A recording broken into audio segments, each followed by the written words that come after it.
வெளிநாட்டுக்கு போயிருங்க, ஒவ்வொரு ஊர்ல ஒரு பிரச்சனை. அங்க போயிட்டீங்கன்னா கேரளாவா தமிழ்நாடா பொதுவா அங்க பிரச்சனை. இன்னும் கொஞ்சம் வெளிநாட்டுக்குள்ள அந்த பக்கம் போயிட்டீங்கன்னா ஸ்ரீலங்கன் சர்ச்சா, தமிழ் சர்ச்சா, மலையாள சர்ச்சா.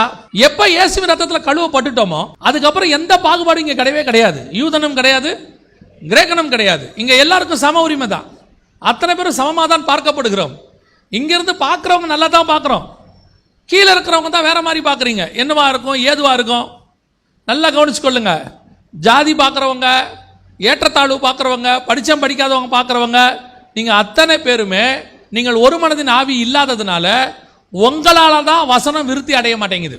எப்போ இந்த ஒரு மனம் வந்து இந்த ஏற்றத்தாழ்வு பாகுபாடு சபைக்குள்ள மறையுதோ, மறைஞ்ச உடனே 6:7 என்ன சொல்லுது அப்போஸ்தலர் நடபடிகள்? தேவ வசனம் விருத்தி அடைந்து சீசருடைய தொகை எருசலேமில் மிகவும் பெருகிற்று. அவ்வளவுதான், தானா பெருகும்.